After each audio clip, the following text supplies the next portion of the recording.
नमस्कार फ्रेंड्स.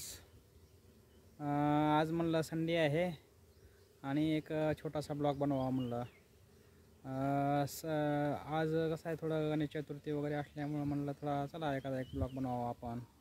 त्यानिमित्तानं म्हणलं चला एक व्हिडिओ करावा. तर जे कोणी यूट्यूबर असतील, नवीन यूट्यूबर वगैरे असतील, त्यांचे व्ह्यू वगैरे खूप कमी यायला लागलेले आहेत. तर ते यूट्यूबरपासनं काय व्हायला लागलं, तर त्यांचं असं निगेटिव्हिटी वाढायला लागलेली आहे. कारण व्ह्यू कमी आले म्हणजे काय होते, माणसाचा उत्साह कमी होतो. कारण काय म्हणणार लोक, बाबा हे व्ह्यू कमी येत असल्यामुळं काय व्हिडिओ बनवण्यामध्ये काहीच हे नाही, अर्थ नाही. समजा तुम्ही जर जास्तीत जास्त जर व्ह्यू आले, सबस्क्रायबर जर केलात किंवा व्हिडिओ जर शेअर केलात, तर काय होणार आहे, थोडंसं मोटिवेट येणार आणि मोटिवेट होईल, व्हिडिओ बनवण्यासाठी मोटिवेट होईल. आणि व्हिडिओ बनवण्यासाठी पण थोडंसं जरा मोटिवेट आम्हाला होईल. तर मला एकच म्हणायचं होते की मग स्पष्ट मला बोलायचं होतं की माझे जे यूट्यूबचं चॅनल आहे त्याला व्ह्यू म्हणजे सर्वांनाच, जे यूट्यूबर असेल नवे छोटे मोठे, त्यांना व्ह्यू खूप कमी यायला लागले. त्याचं कारण काय, ते एक नवीन एक ऑप्शन आलेलं आहे, ते येस नो करायचं ऑप्शन आलेलं आहे. मला त्याच्यातलं थोडंसं जास्त आहे, माहिती आहे, पण थोडंसं त्यावर थोडंसं हे करावं लागलं, अभ्यास करावा लागेल. म्हणजे आपण जो व्हिडिओ आता समजा, आता मी हा फेस व्हिडिओ बनवतो, तर ह्याच्यामध्ये मला काही अडचण वगैरे येणार नाही. आपण जर असा फेस व्हिडिओ बनवलं तर कोणाला काय आपला यूट्यूब वगैरे काही स्ट्राईक वगैरे देणार नाही.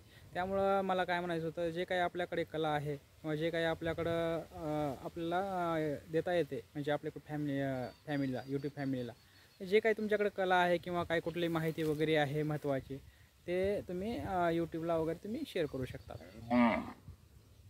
कुणाकडं कम्प्युटरचं नॉलेज असतं, कोण टीचर क्लास असतो, जे काही आपलं कला आहे त्यानुसार तुम्ही कंटेंट जर बनवला तर यशस्वी आपण ह्याच्यामध्ये होऊ शकतो. पण खूपच महिना 2 महिने झालं मला पण व्ह्यू खूपच कमी यायला लागले. त्यामुळं म्हणलं बाबा आता काय यूट्यूबला आता व्हिडिओ बनवणं काय नाही म्हणलं आता. चला मग मी पण खचून गेलो होतो, टाकायचंच नाही म्हणलं होतं यूट्यूबला व्हिडिओ.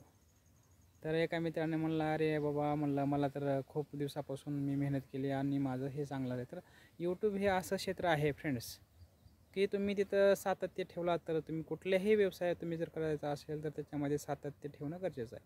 तर यूट्यूब ही असं आहे की तुम्हाला ह्याच्यामध्ये पैसे वगैरे द्यायची काही गरज नाही, एकदम फ्रीचाही आहे. हो, फ्री आहे एकदम यूट्यूब. फक्त तुम्हाला व्हिडिओ बनवायचं आहे, बोलायचं आहे, तुमच्या जे कला आहे ते तुम्हाला लोकांसमोर सादर करायचं आहे. समजा कोणाला जर व्हिडिओ जर तुमचा आवडला तर नक्कीच तुम्ही एक दिवस व्हायरल होणारच.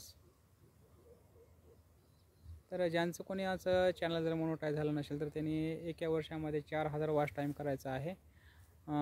4000 वॉच टाईम घंटे आणि 1000 सबस्क्रायबर झाले की आपलं चॅनल मोनोटाईज होऊन जाते. मोनोटाईज झाले की लगेच आपल्या चॅनलला अर्निंग पण चालू होते. अर्निंग चालू झाली म्हणजे काय, आता बघा की माझा पण जवळजवळ 2-3 वर्ष झालं होतं चॅनल काढून. आणि हे 2-3 वर्षामध्ये पण मी खूप प्रयत्न केले, पण पाठीमागं मी व्हिडिओ जास्त टाकला नसल्यामुळं माझं चॅनल लवकर मोनोटाईज नाही झालं. पण मी काय केलं, गेल्या वर्षीपासून जास्त व्हिडिओ टाकायला लागलो, तर एका वर्षामध्येच माझं चॅनल मोनोटाईज वगैरे झालं आणि अर्निंग पण जवळजवळ $6 ते $7 मला अर्निंगसुद्धा आलेली आहे. तर जे कोणी नवीन यूट्यूबर असतील तिने न खचता, व्ह्यू जर कमी आले तरी चालते, एक ना एक दिवस व्ह्यू तुमचे वाढणारच आहेत, त्यात काही शंका नाही. त्यामुळं सतत व्हिडिओ तुम्ही बनवायचा आहे फ्रेंड्स. चला, तुम्हाला जर मला जी माहिती जर सांगितली जर आवडली असेल तर नक्कीच लाईक, शेअर, सबस्क्राईब करा.